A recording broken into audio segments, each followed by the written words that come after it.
Hello, friends. Today is the 1st of December, 2025. The 1st of December. Okay, so what am I going to talk about today? So I was waiting at the bus stop yesterday and I was thinking about things. Um, if you're lucky, you wait 5 minutes, and if you're not, you have plenty of time there to start pondering about uh, the meaning of life and all kinds of things. So I was pondering about, with this visit of the Pope to commemorate the 1700 anniversary of the Nicene Creed and all that, I was thinking more about the geopolitical reasons and consequences of this visit. I wasn't necessarily worried about the filioque. Everyone in the Catholic channels on YouTube, they're all talking about the filioque. Oh my goodness, the Pope is going to abandon the Trinity, and so I don't know whether I'm the only one who my attitude, first of all, is no, he's not abandoning the Trinity, but the second is whether the Holy Spirit proceeds from the Father, or does it proceed from the Father and the Son? Well, first of all, the Son was added much later on. In the original creed, the Nicene Constantinople Creed, it just says it proceeds from the Father. But that is not, to me, I don't mind. I don't think that it's going to have an effect on when I die and I judge. I don't think our Lord Jesus Christ is going to ask me, "Where are you there? The Holy Spirit proceed." No, I don't think so. My Catholic religion, I'm very simple, okay? I'm going to judge as to whether I am a good person, not a good person. My theology is very simple, that of the publican there at the temple. Get down on your knees and say, please forgive me for what I have done or I have failed to do, and I do forgive me, and I do believe in you, and I love you, my Lord, and all that sort of thing. I don't think I'm going to judge on that particular theological issue, nor am I going to be judged on whether I can recite verses of the Bible if it doesn't affect my conduct. Anyhow, nevertheless, everyone is terribly worried about this. All right, so usually usually the only one. I am a contrarian here. I don't think that. First of all, I don't think that the split between East and West was just due to that. I think it was it was coming. It had to come between East and West with the fall of the Roman Empire and the Greek Empire there in Byzantium and Constantinople and so on. There were clearly political and geopolitical differences. This thing about the Holy Spirit proceeding, I think that is a theological issue that I'm sure it is extremely important. I am being a bit flippant about it right now, but I'm sure it's extremely important theologically speaking. But it was not, I don't think, the main reason for it, although it is the reason given. So I am thinking, okay, so the Pope went there. What are the reasons besides, because there is always something else? The fact that every pope goes to see the Patriarch of Constantinople in Turkey, as it is today, after the Ottoman Empire and all that, they have all gone to him, I think, as a sign of protection, of keeping the authority and the prestige of the patriarch there. From John the 23rd, all of them have gone to see him. All right. So this is what I'm thinking at the bus stop. I'm thinking, the question was, okay, so the patriarch of the Orthodox Church is in Constantinople, today Istanbul, previously Byzantium. And why is he still in Turkey? What was the reason after the Ottoman Empire, all that in the 15th century? Why did it remain there?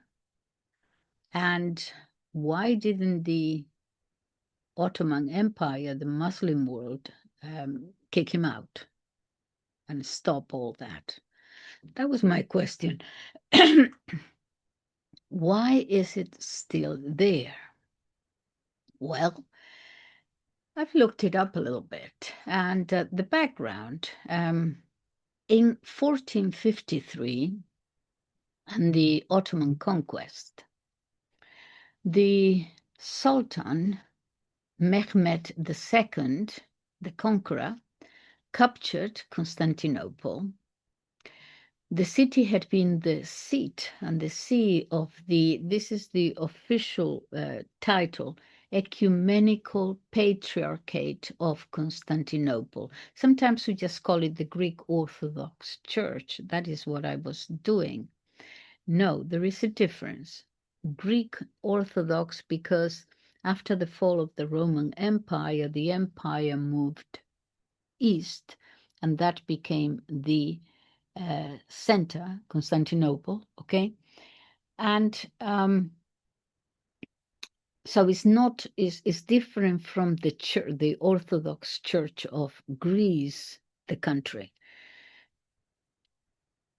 So the official name is the Ecumenical Patriarchate of Constantinople. And they have been there, it had been there for over more than a millennium. Instead of destroying it or expelling the church, the Sultan preserved it there and even strengthened its political role inside the empire. Why? It was not an accidental decision. It reflected deep political, social, and administrative strategy on the Ottoman side, and also a pragmatic acceptance on the Orthodox side. The Mehmed II incorporated the Greek Orthodox Church, this patriarch, into the millet system, a framework that organized communities by religion inside the empire, not by ethnicity. That is relatively a new thing. Perhaps even with the British Empire, people originally were separated according to religion, culture, rather than color of skin or ethnicity.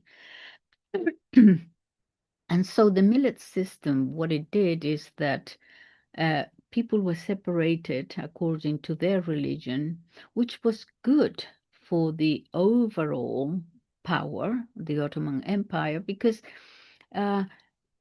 their religious communities were guided and administered and organized by the head of that community, be it the patriarch or the chief rabbi, and so they could collect taxes through them. Anyway, it was a semi-autonomous community, okay? And so they didn't have to worry about rebellion or anything like that. So it was good for the empire. So the ecumenical patriarch became the official head of all the Orthodox Christians in the empire. The church handled not only moral and religious matters, but personal law, marriage, inheritance, education, internal discipline, local administration of Christian communities. And this gave the Ottomans an effective administrative structure without needing to micromanage each community, each religious community, or the Christian populations in this case. Why this mattered to the Ottomans? The Orthodox Christians were the largest non-Muslim group in the empire. Keeping their institution intact meant social stability and easier governance for them. By recognizing the patriarch, the Ottomans created a single authoritative representative of its Christian subjects. This prevented Christian fragmentation from turning into rebellion, also made it easier, as I said, to collect taxes, reduced the chance of the Orthodox populations supporting foreign Christian powers, Rome, Russia. So the church had an interest in maintaining order, and the Ottomans used that to maintain control. After the conquest, Constantinople was almost depopulated completely, and the Sultan Mehmed wanted to repopulate and rebuild the city as his new capital. Christians were encouraged and sometimes even forcibly resettled there to live in the city. The presence of the Patriarchate reassured Christians that they were welcome to stay or return. So a thriving, pluralistic Constantinople was economically stronger. The Ottomans saw themselves, besides, as the new heirs of the Byzantine Empire.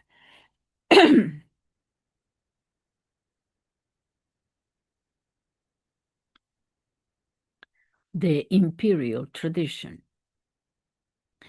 Retaining the patriarch symbolically tied the empire to the continuity of Roman civilization.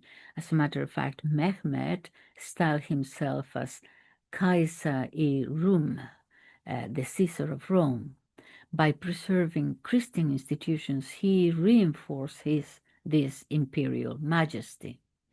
The Patriarchate of Constantinople was the first among equals in the Eastern Orthodox world. Its legitimacy derived from its location in the capital of the Eastern Roman Empire.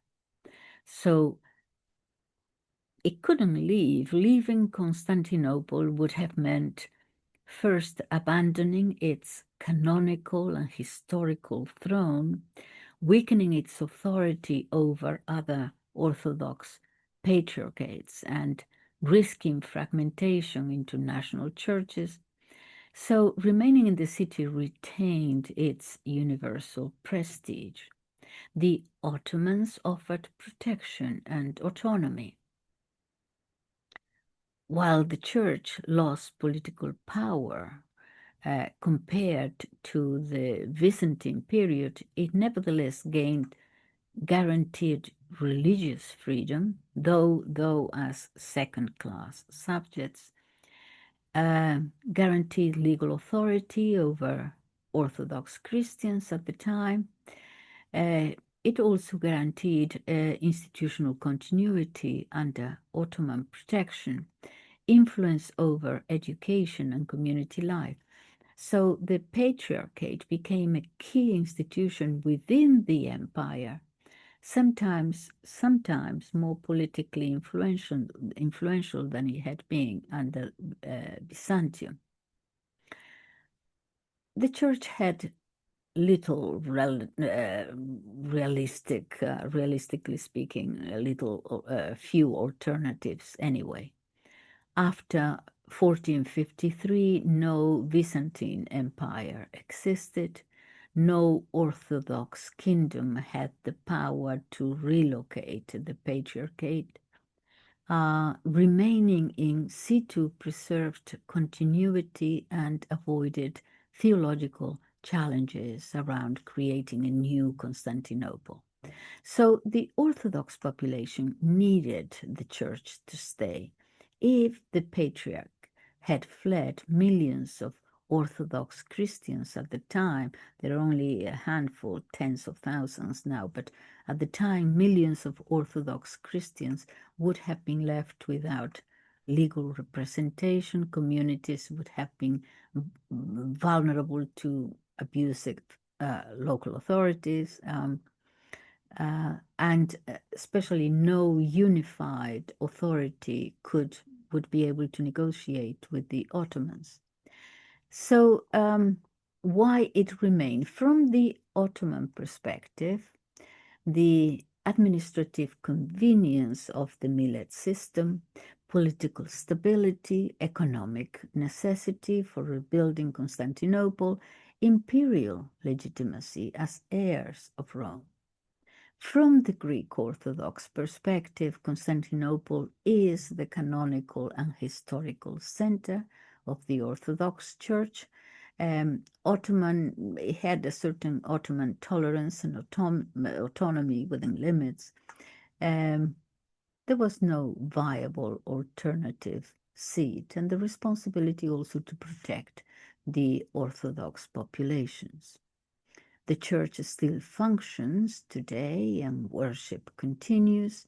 The Patriarchate remains based in Istanbul now and serves whatever Orthodox Christian community remains in Turkey, albeit very small.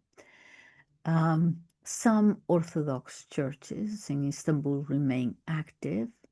The leadership of the Patriarchate continues to speak publicly. For example, the current leader, we will talk more specifically about the Patriarch Bartholomew, but continues to speak publicly. Recently said that Turkey is not a hostile environment for Christians. So what remains contested or difficult is the ecumenical status of the patriarch, of the patriarchy. Is not patriarchate, is not recognized by Turkey. Its universal role within Orthodoxy, as far as Turkey is concerned, is the patriarch is the head of that local Christian Orthodox community, nothing else, the head of that small community. Something that many are trying for Turkey to accept, that this is a universal role that he has beyond Turkey. Okay, so the situation at the moment is that they are a tiny minority. The minority rights there remain rather fragile, especially property and foundation rights. There has been a demographic decline, shrinking flock, certainly. So why didn't they perhaps, if not then, later move somewhere else? It's kind of a little bit weird that they remain there in the Muslim world. Shouldn't they be in some Orthodox country? In other words, why didn't they later move to some other place like Greece?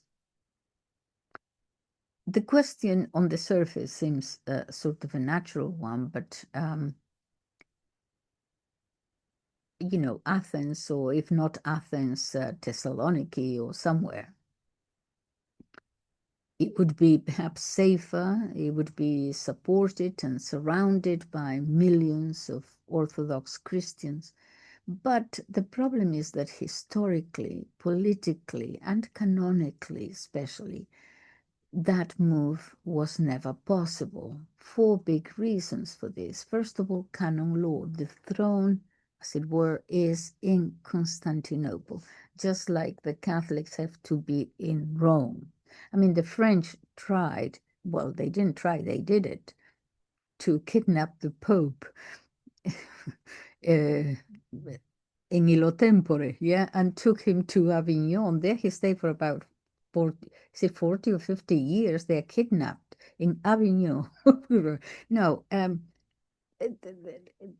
it has to be Rome. There are religious reasons for this. Rome was the capital of the empire, the St. Peter and Paul, um, all that, okay? But it was, you cannot have the head of the Catholic Church or the Vatican in Buenos Aires, okay? So it has to be Rome. Well, the same with the Orthodox Church. The see is there in Constantinople, the city, not the ethnicity, okay? So the Ecumenical Patriarchate is tied to a specific see, the city of Constantinople, not to the Greek people or any other people. So in the Orthodox world, you can't, well, or in the Catholic world, you can't just simply move to move to somewhere else. Rome is the see of the Bishop of Rome. Alexandria is the see of the Bishop of Alexandria. Antioch is the see of Antioch. Constantinople is the see of Constantinople. So the city is the seat. The authority comes from the place, not the nationality of the bishop or anything else. If the patriarch had left Constantinople, he would no longer be, therefore, the Archbishop of Constantinople. And therefore, he would no longer be the Ecumenical Patriarch. It would essentially be a self-abolition of the institution. Greece, the country, had and has its own church.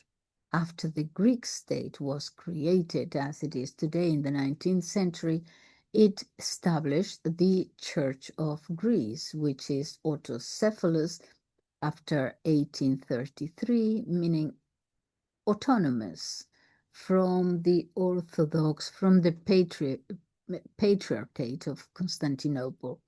But there is no difference in doctrine or anything. It's just that they are autonomous. Okay. So the church has the Church of Greece, Orthodox Church of Greece, has its own hierarchy, its own synod, and its own archbishop in Athens. The Ecumenical Patriarch is not a Greek national leader. Many people today think of this, the Greek Orthodox. No, the spiritual home for all Orthodox peoples. This is what it represents.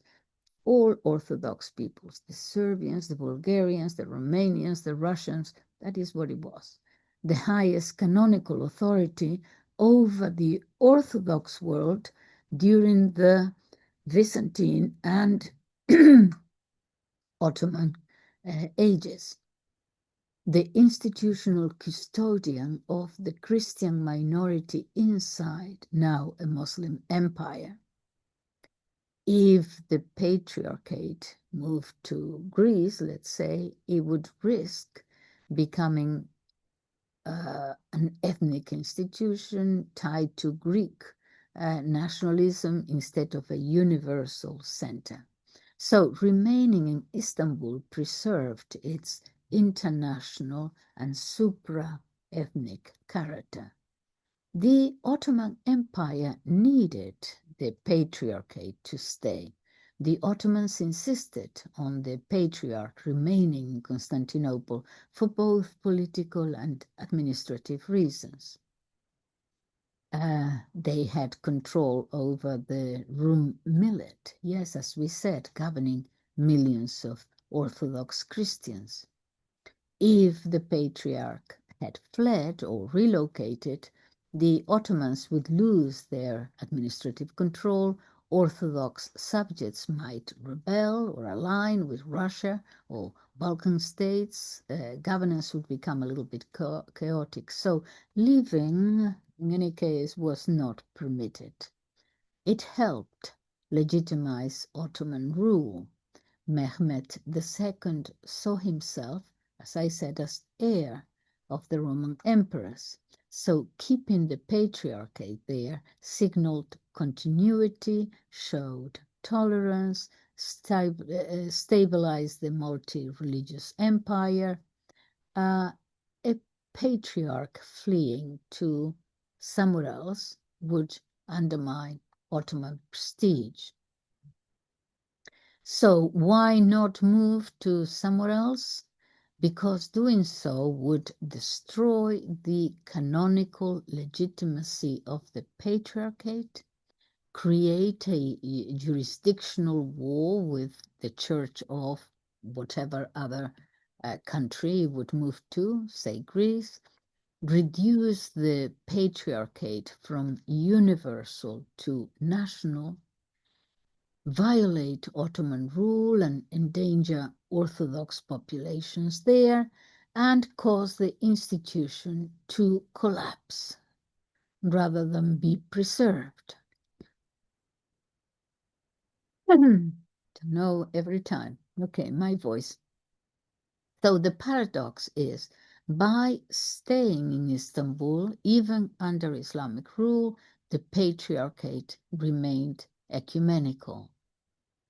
Now, let me go now to move a little bit and look at how the Greek and Slavic tensions shaped the conflict between the ecumenical patriarchate in Constantinople, in Istanbul now, and Russia, because it's very much there. There has been so much, well, there has been a division between Constantinople and Moscow. Before we go into that, most people only see the modern tension because we're going to end up in Ukraine. All roads seem to lead to Ukraine these days. The current tension in Ukraine, but its roots go back over 1,000 years and revolve around identity and culture and power. The major layers of all this: Byzantium civilized the Slavs. It is accepted. In other words, there was spiritual dependency. In the 9th century, Saints Cyril and Saint Methodius evangelized the Slavs using the Greek liturgical tradition. The Orthodox. Yeah, for centuries, Constantinople ordained the Slavic bishops. Slavic churches depended on Greek clergy and theology. Greek became the ecclesiastical and intellectual language. There was a relationship of teacher-student hierarchy. Over time, however, the Slavic churches grew powerful and didn't want to be treated as juniors anymore. This is the rise of Slavic nationalism. Remember, by this time, the patriarch is there in a conclave, as it were. So, with the rise of this Slavic nationalism between the 18th and the 20th centuries, especially, the Russians, the Bulgarians, the Serbs all developed strong national identities. They wanted their own national churches, not Greek-controlled ones, not Constantinople-controlled ones. So they viewed the Greek clergy and Greek administration. We continue to use the word Greek, not referring just to the present country, but to the eastern part of the Roman Empire. Yeah, the Greek side of it. So they viewed the Greek clergy, the Orthodox clergy, and Greek administration as foreign. During the Ottoman period, the Ecumenical Patriarchate still administered huge territories populated by Slavs. This created resentment. The Greeks are running our church. The Bulgarian Exarchate in 1870 openly accused the Greeks of ecclesiastical imperialism. So this goes back for a long time. This Slavic resentment towards the Orthodox Greek Constantinople hierarchy is one of the deep historical roots behind what is happening today, Moscow's modern posture vis-a-vis the Patriarch Bartholomew in Istanbul. Russia's claim to leadership. Eventually, Moscow saw itself as the Third Rome. Why? I challenge this because this is not looking at it from an ecclesiastical viewpoint, but from a political or geopolitical viewpoint. Why Third Rome? There is still a Rome there. Oh, but the Roman Empire fell. Yes, but the church, the Latin church, the Western church of the empire is still there. Yeah, so they see it as the Roman Empire fell, the Byzantine Empire fell. That is why you just have this little enclave there in Istanbul today. So both empires have dissipated. So we are the third one, but that's looking at it politically, because Rome is still there and Constantinople, well, the Patriarchate is still there. But in any case, they began to see themselves as the Third Rome. So after 1453, Russia said that the Greeks lost Constantinople, the Greek Empire fell, so leadership of Orthodoxy should pass to Moscow. Moscow hadn't fallen. So the Russian view was that the Greek leadership was now outdated and there should be this new destiny for Russia of Slavic Orthodox leadership. This ideology clashed directly with, as you can imagine, with the Ecumenical Patriarchate's ancient primacy. So we have two competing visions of authority. The Constantinople vision, primacy is historical and canonical. I am here. This is the, the Patriarchate, even though I only have a few thousand Christians now, but this is the see. That is the Greek vision. And the Slavic vision manifested by Moscow that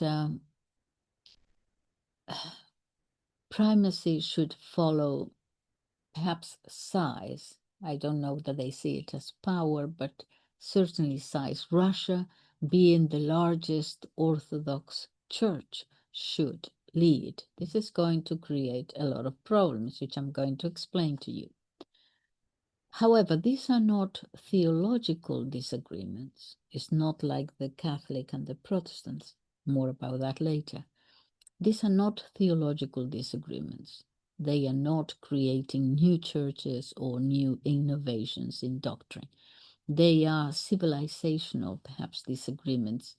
The relationship between the Ecumenical Patriarchate of Constantinople under Patriarch Bartholomew today and the Russian Orthodox Church is one of the most important and most strained relationships in the Orthodox world, to be sure. It combines, I don't know so much theology, but history, geopolitics, nationalism, questions of authority.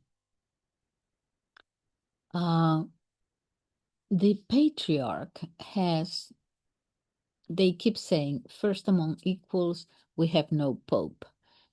But at the end, someone has to sign. It's so they don't call it the Pope, but he has honorary primacy, not direct jurisdiction over the churches. So that is going to create a little bit of a problem here. The Russian Orthodox Church is the largest and wealthiest Orthodox Church by far. The tension arises because Constantinople has primacy and Russia has power and size and wealth. So the historical foundation of the tension after the fall of Constantinople, as I was saying, in 1453, the Ecumenical Patriarchate became dependent on the Ottoman sultans. Meanwhile, independent, rising, wealthy, now Russia developed the idea of this Moscow, the third Rome. As I said, after Rome fell, then Constantinople fell, the inheritance of Orthodoxy passed to Russia. This was not theology, it was geopolitics. From then on, Constantinople, traditional authority, Moscow, aspiring authority, divergent paths. Constantinople lost population, influence, and territory in Turkey, became dependent on Western nations and international institutions for protection. I don't know that I forgot that I mentioned, but all the popes from John the 23rd actually go and visit. Well, this time it was because of the commemoration of the Nicene Creed, but all the popes go. It's like it's a little bit of a protection. It's like an acknowledgement that the patriarch perhaps needs. He is there kind of isolated in this world, surrounded by a religion that is not his. And so they all go and pay tribute to him, okay? And I think that there is probably a little bit of protection there too. Russia suffered also under the Soviet Union, but emerged after 1991 with immense power and state backing. Developed close ties also with the Russian state, especially under Putin. He's building churches all over the place. This created two competing centers of gravity in the Orthodox world. The breaking point came in 2018 to do with Ukraine. And this is the core of the conflict today. What happened? Well, the Ecumenical Patriarchate granted autocephaly, autonomy, independence to the Orthodox Church of Ukraine in 2018. Now, this created problems, not only the year 2018. In 2014, you remember the politics, there had been a coup, there was a war from eastern Ukraine against the western Ukraine against the eastern Russian-speaking part of Ukraine, all that, okay, that is. So by 2018, there is a war, perhaps a civil war in Ukraine going on. The actual war doesn't start until 2022. So in 2018, Patriarch Bartholomew declared the Ukrainian Orthodox Church, which had always been under the Moscow Patriarchate, he declared it granted autocephaly to them. In other words, autonomy. Why was this explosive? Russia claimed Ukraine as part of its own canonical territory. They had accepted that Ukraine as a country was independent from Russia. But forever, since the beginning of Russia, which started spiritually in Kiev, And then the Patriarch of Constantinople had given power and jurisdiction authority to Moscow over Kiev. Moscow felt that they have that jurisdiction, and it was not for the Patriarch to grant that autonomy from Moscow. So what happened? The Russian Church believed and believes that Constantinople has no right to intervene there. And Patriarch Kirill of Moscow then responded by severing all communion with Patriarch Bartholomew, a complete split. I don't think that the faithful can even receive communion in each other's churches. I believe that that is the case. So this created the deepest schism in Orthodoxy since 1054, when they separated from Rome. Today, the Russian Orthodox, the Church, and the Ecumenical Patriarchate remain not in communion. The clergy certainly cannot concelebrate. Each side claims that the other overstepped its boundaries. So what specifically divides them is, first of all, authority and primacy. Constantinople insists that it has the right to grant autocephaly, autonomy, to any church, which sounds pretty much like having some kind of papal, as it were, authority, if you have that authority, yeah. But it claims that right to grant autocephaly. It has the right to hear appeals from bishops across the Orthodox world.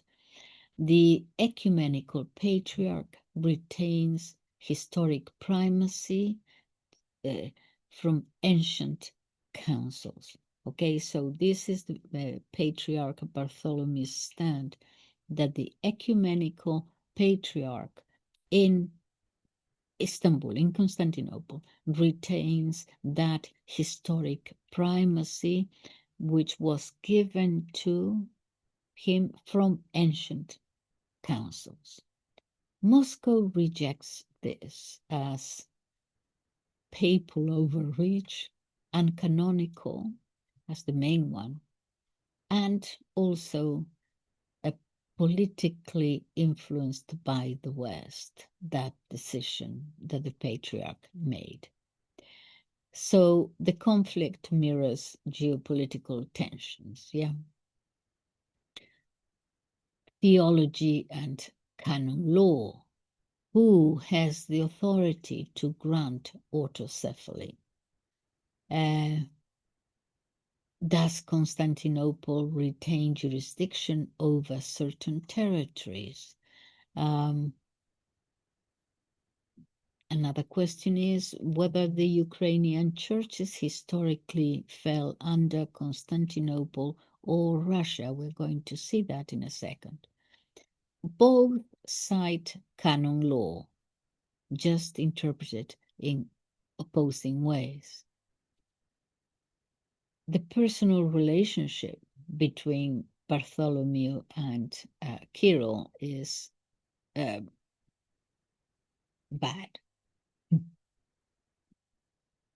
Patriarch Bartholomew in Constantinople sees himself as guardian of ancient canonical order, believes that Moscow has grown too political and expansionist, views Ukraine's independence, the Church, as correcting a historical injustice.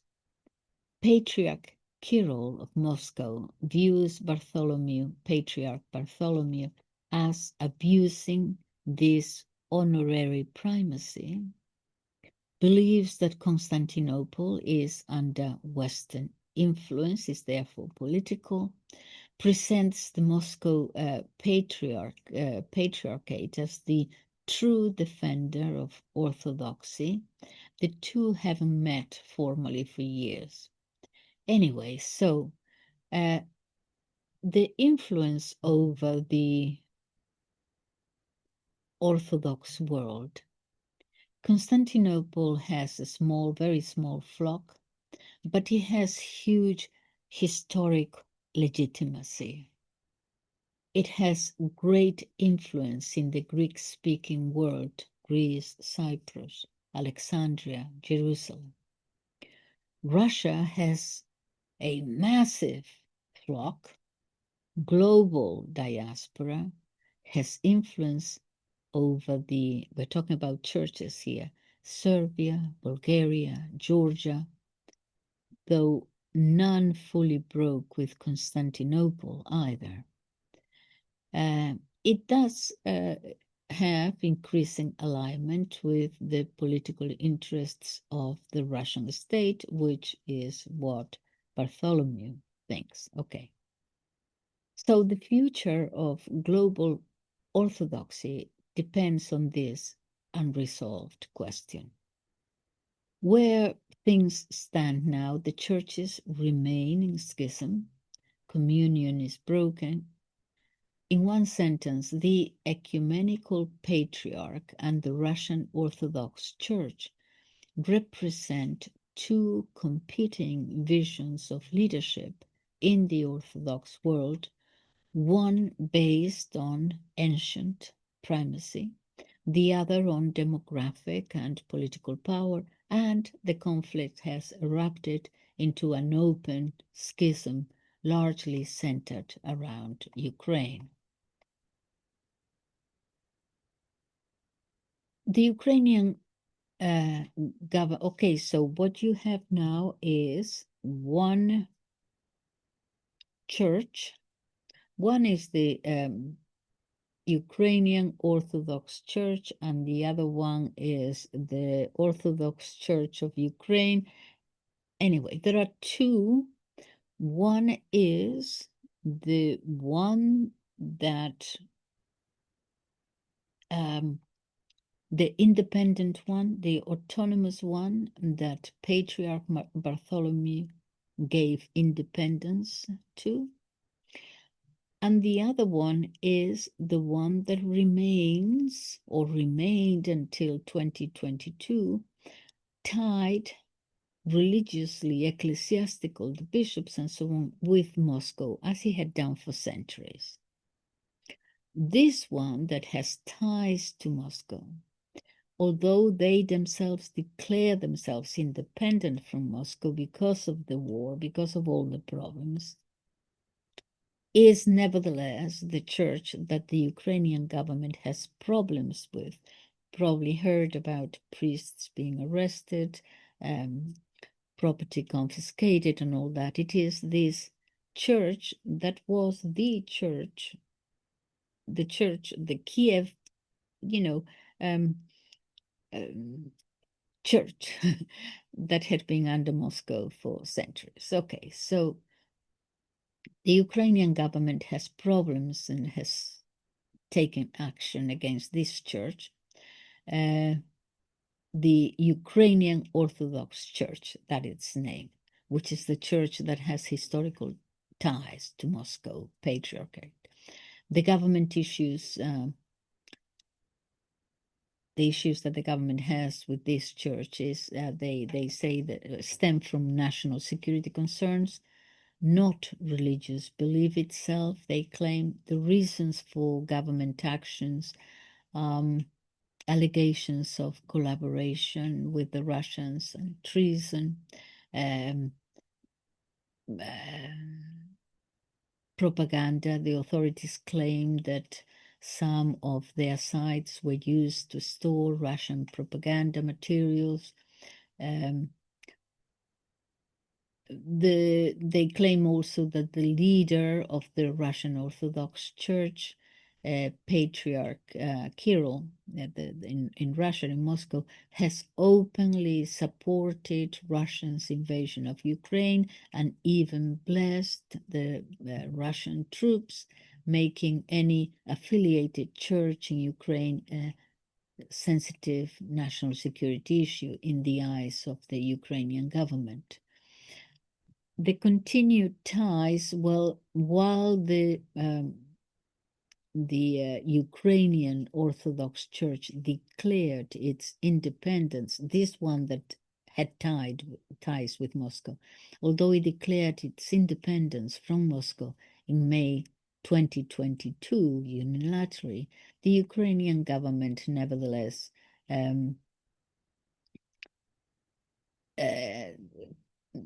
commissions and state experts have argued that it maintains, nevertheless, canonical and structural ties to the Russian Orthodox Church, while the government views as which the government views as an aggressor state entity.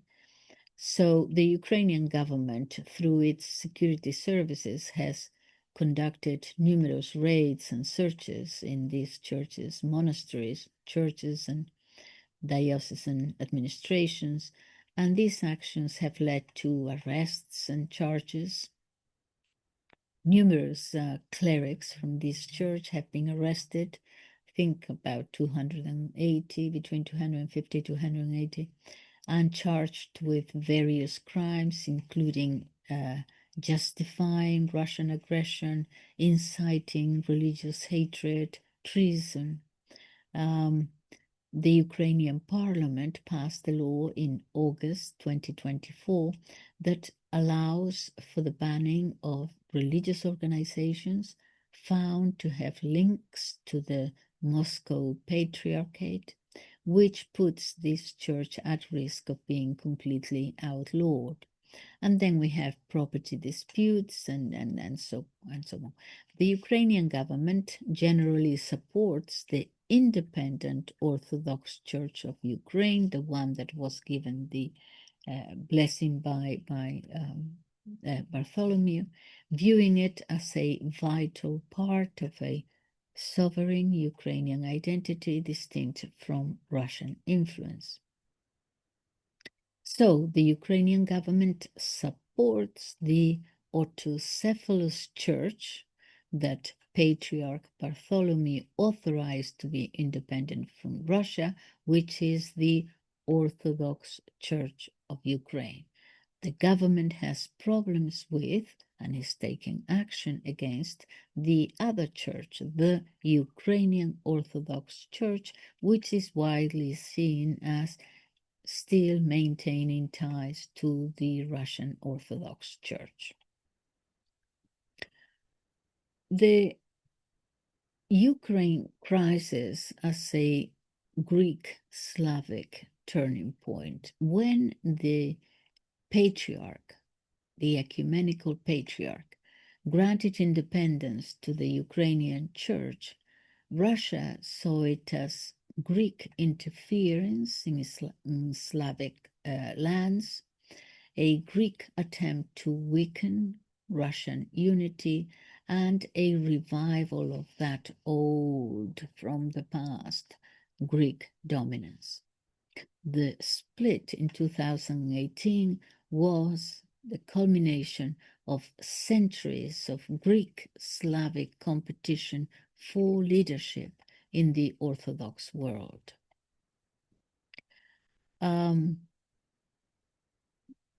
Now, the relationship compared to Russia, Ukraine. Okay,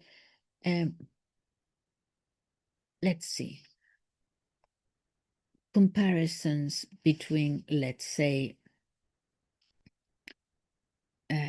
Constantinople and the Church of Greece, which is also autonomous. There is no rivalry there. They have a shared culture and language, mutual respect.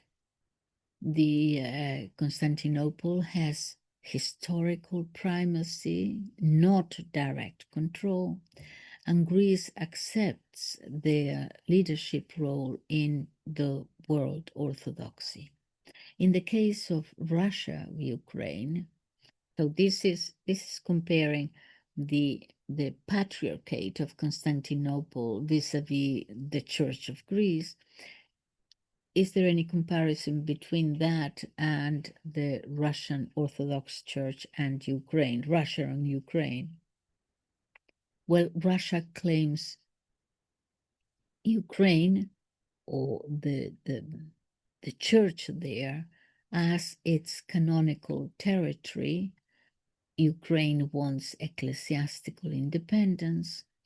Russia views Ukrainian autocephaly as an existential threat, and Moscow severed communion with Constantinople over this. All right. Moscow's rejection of Ukrainian autocephaly makes, I was going to say makes perfect sense from a logical point of view. Okay. Their rejection of what the patriarch did. If you understand how the Russian Church views history and canonical order and geography and political identity, their position is coherent inside their own internal logic, coherent even if you disagree with it. This is the coherence for their saying, for their stand. Why Moscow sees the Ukrainian autocephaly 218 illegitimate. Moscow's canonical argument is that Constantinople has no right to interfere in our territory. This is the canonical argument. You, Constantinople, have no right to interfere in our territory. The Russian position is this: Ukraine is the canonical territory of the Moscow Patriarchate. Local churches may not grant autocephaly inside another church's territory, only the one that has jurisdiction over them. And they see that Moscow is the one from centuries ago, the only one that has jurisdiction over the Ukrainian church. So local churches, they're calling it local, may not grant autocephaly inside another church's territory. Therefore, Constantinople's act was an invasion of jurisdiction. This is the single strongest formal argument Moscow has, and the one that they repeat the most.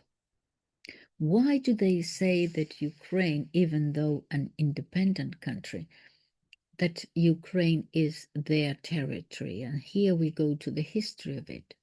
In 1686, the Patriarch of Constantinople transferred oversight of the Metropolitan of Kiev to Moscow. Okay, so in 1686, the Patriarch of Constantinople transferred oversight of the Metropolitan Kiev to Moscow. For centuries afterwards, everyone treated Ukraine as de facto part of the Moscow Patriarchate. So from Moscow's perspective, Constantinople's now reversal in 2018 was not, as the Patriarch claims, a correction of injustice, but breaking centuries of accepted canonical order. Moscow's historical argument is that Kiev is our mother city. Okay, canonically, talking about religion here. For Russia, Kiev is not just a place. It is the cradle of Russian Christianity, the origin of the baptism of Rus, in 988. 988. Russia was born there in Kiev, the cradle of Russian Christianity, and it was baptized there, as it were. This is foundational to Russian religious identity. So it's not just one more city. Therefore, losing Kiev, we're talking about religious terms again, okay? Even though it had been transferred to Moscow, but losing it as the mother, where Russia got baptized, as it were, to them is losing one's own spiritual roots. Control of Kiev, again in religious terms, has symbolic and emotional value far beyond ordinary ecclesiastical administration. In other words, they were okay before the war started, put the war aside. Even though Ukraine became independent in 1991, nevertheless, they see that the church is not answerable, that Moscow has jurisdiction over the church. All right. So, from Moscow's view, Ukraine seceding is like, if I can put it in these terms, it would be like the Archbishop of Canterbury declaring independence from Rome in 1050. Not in 1534, in 1050. Yeah, so it's a big deal. Okay, so it's a rupture in the very origin story of the civilization. So they see this autocephaly as an attack on their historical identity. So Moscow's ecclesiological argument is Constantinople broke the conciliar consensus of centuries. In Orthodoxy, autocephaly, this autonomy of churches, is normally granted by consensus, or at least with broad acceptance. And they claim that Constantinople acted unilaterally. Moscow argues that this breaks the Orthodox tradition of synodality or conciliarity. He acted unilaterally. When it happens, it has to be by consensus. Constantinople is acting like a mini pope, in other words. Therefore, the act is invalid even if the goal were legitimate. He didn't go about it in the right way, canonically speaking. This resonates strongly with churches weary of Constantinople's influence. Moscow's argument about the Ukrainian schematics, now they call them, is you granted autocephaly to people who were not canonical bishops. In other words, this gets complicated, but now those bishops in that church, in that autonomous church, are not canonical bishops. Before 2018, the Ukrainian Orthodoxy had three major groups: the Ukrainian Orthodox Church under Moscow, canonical bishops, one tiny little bit of the Kiev Patriarchate, unrecognized for decades. This was a little bit of what had been before authority had been granted by Constantinople to Moscow. Was a little remnant there. And now the autocephalous Ukrainian Church, also unrecognized by Moscow. Now, Constantinople lifted the anathemas on these bishops that Moscow considers non-canonical. He lifted those prohibitions, restored them to communion with the Orthodox Church, and merged them into this new Orthodox Church of Ukraine. Moscow says those bishops were not validly ordained. Constantinople's rehabilitation of them is illegitimate. Therefore, the OCU is led by invalid clergy. This is a core doctrinal technical objection. Moscow's political argument, implicit but real, is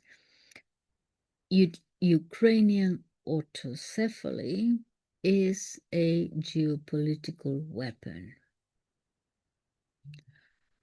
It's part of the whole thing that we are seeing politically, yes? Even though Moscow frames it canonically, the political layer is undeniable. They believe that Constantinople acted under pressure from the US and NATO. Autocephaly was meant to weaken Russian influence. The Ukrainian government engineered it to fortify national independence. In this view, autocephaly is not a religious act, but for Moscow, a Western-backed geopolitical attack on Russia. This belief is widespread inside the Russian Church. Now, Moscow's geopolitical and ecclesial doctrine, the Russian world, Ruskiev Mir. This is the ideological layer. According to the Russian world concept, which predates Putin, Russians, Ukrainians, and Belarusians form a single spiritual civilization. The Russian Church is the religious glue of this civilization. Ukraine's ecclesiastical independence is therefore a civilizational rupture. Therefore, autocephaly is seen as unnatural, artificial, imposed, and destructive to the unity of the Holy Rus world. This is the deepest metaphysical objection. Moscow's property and power argument, we lose our second biggest church and also thousands of parishes. Well, before 2018, the Russian Orthodox Church had a huge presence in Ukraine, more parishes there than in the whole of Russia's own territory. So autocephaly threatens Moscow's prestige, Moscow's international influence. It's the largest Orthodox church, partly because of Ukraine. Control. So this is. I can see the political side of this. They lose the control over major monasteries, billions in assets, has to be said, and pilgrim revenues, its ability, this is the most important thing, I think, for Russia, its ability to speak for all Slavs. So there is a structural power loss here behind the canonical rhetoric, if you like. So, in a word, Moscow's view is, in one sentence, Ukraine is our canonical territory, our historical cradle, our cultural heartland, our second largest base of power, and Constantinople's unilateral action violates Orthodox tradition, restores schismatics, weaponizes the church for Western geopolitical claims or aims. This is why Moscow sees the autocephaly as illegitimate, not just wrong, but an existential attack, basically. Now, Constantinople's case for granting Ukrainian autocephaly is rather complex, as you can imagine, but it is coherent also and deeply rooted in the Ecumenical Patriarchate's self-understanding of its own authority, historical there is a historical precedent there, and responsibility within Orthodoxy. What do they say? Okay, so why Constantinople believes it did have the right, indeed the duty, he claims, to act in Ukraine. The canonical argument is that Kiev was never fully transferred to Moscow in the first place. Back in 16, whenever it was, it had never been fully transferred to Moscow. Moscow does not agree with this, but Constantinople's key claim is this. In 1686, that act did not permanently transfer Kiev to Moscow. It only allowed it.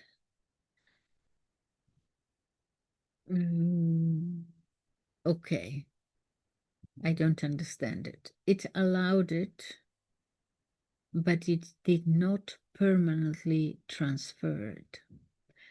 That is Constantinople's claim. The Patriarch of Moscow to ordain the Metropolitan of Kiev on behalf of Constantinople. In other words, they allowed Moscow, the Patriarch of Moscow, to ordain the Metropolitan of Kiev on behalf of Constantinople, which means in their mind that Constantinople retained jurisdiction. And he claims that no, all that you think that power was transferred to you, Moscow, that was not so. We only allowed you to do so. But this thing had never come up before. It comes up now.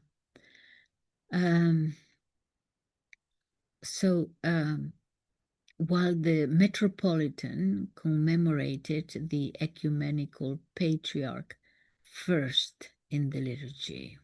Okay, in Orthodox canon law, well, this goes to, I'm going to skip this because commemoration, spiritual allegiance, well, okay, let me deal with it. The Metropolitan commemorated the Ecumenical Patriarch first in the liturgy. In Orthodox canon law, commemoration is spiritual allegiance. Ordination can be delegated. Jurisdiction cannot be transferred without explicit language. Okay, so Constantinople's view. The 1686 document. Constantinople claims that that document lacked language of permanent transfer, restricted to a certain extent Moscow's role, and affirmed Constantinople's continued authority. Therefore, Ukraine was always ours, as it were, canonically. We are simply exercising our rightful authority. This is the backbone of Constantinople's legal reasoning. Then there is a historical argument. We never renounce Constantinople says, we never renounce our authority over Kiev. He argues that Constantinople never issued a decree formally giving Ukraine to Moscow forever. It repeatedly referenced Kiev as belonging to it, to Constantinople, even after 1686. He claims that Moscow often violated the conditions of 1686, especially dropping commemoration of Constantinople, the spiritual allegiance. So the Ecumenical Patriarchate sees itself as correcting an imbalance, not interfering in foreign territory. Then there is the ecclesiological argument. As the Ecumenical Patriarchate, we are responsible, says Patriarch Bartholomew, we are responsible for resolving church schisms, which is basically a pope. At the end, call it what you can call it, the coordinator of schisms, but at the end, you have to have a final authority. Yeah. So to decide questions like this. So the Patriarch Bartholomew says that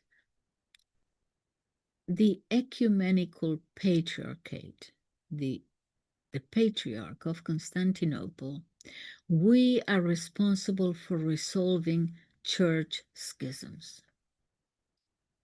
This is huge in Constantinople's self-understanding.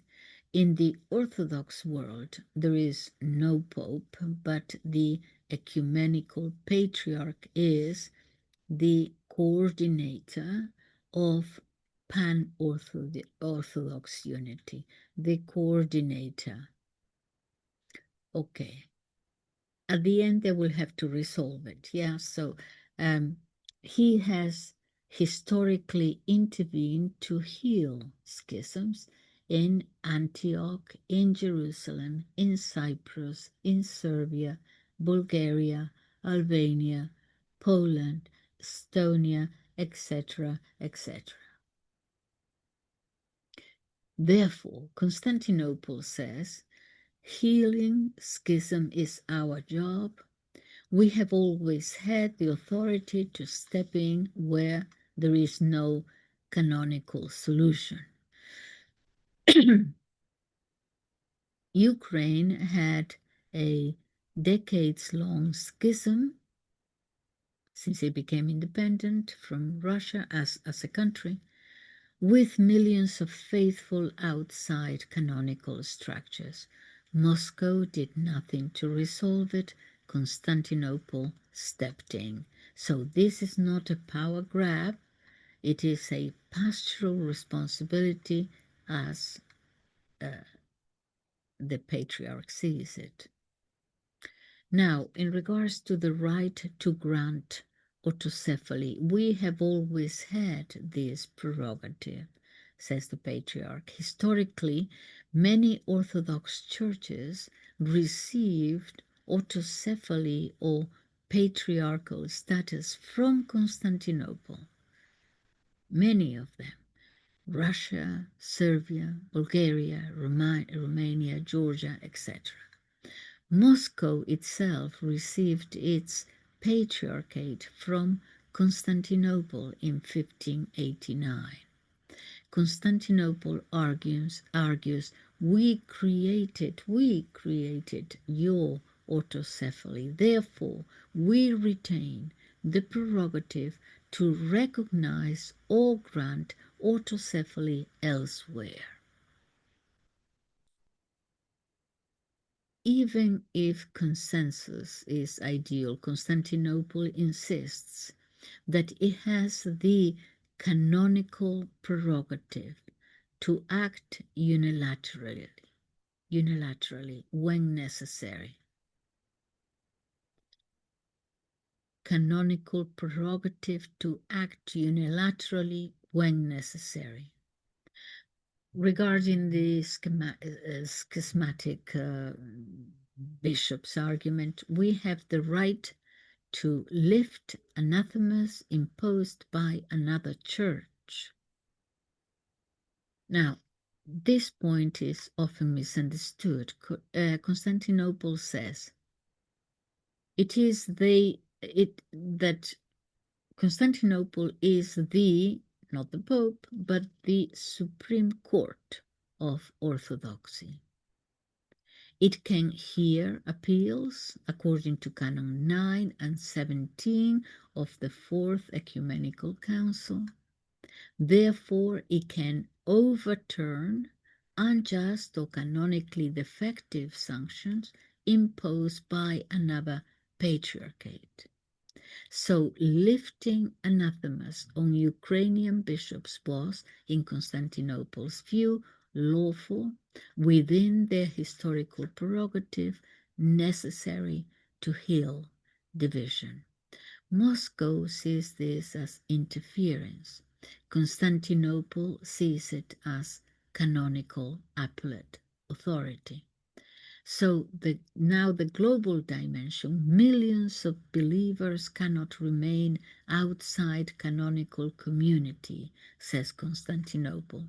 Before 2018, the Kiev Patriarchate plus the Autocephalous Church equaled about 60 or 70% of Ukrainian Orthodoxy.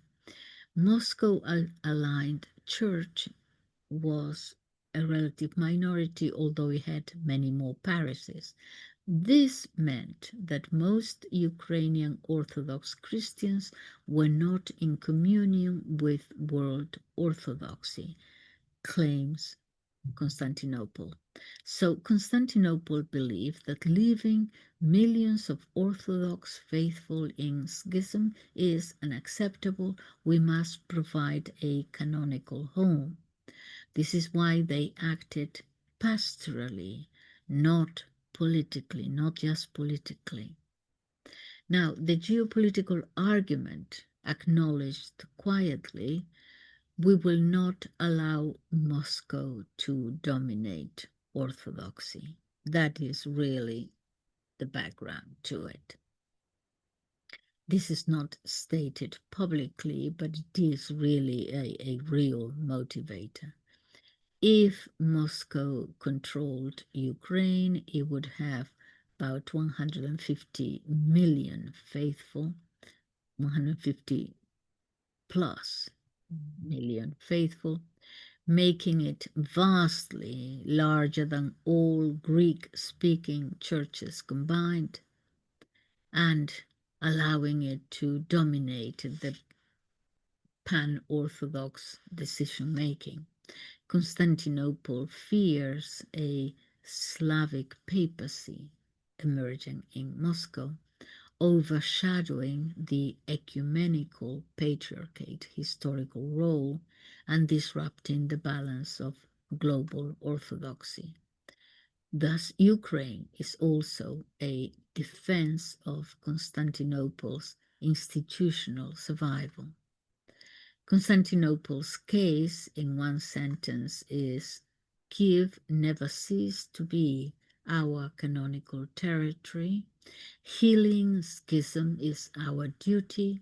Granting autocephaly is our historical prerogative, and the integrity of global orthodoxy requires us to restore millions of believers to canonical unity.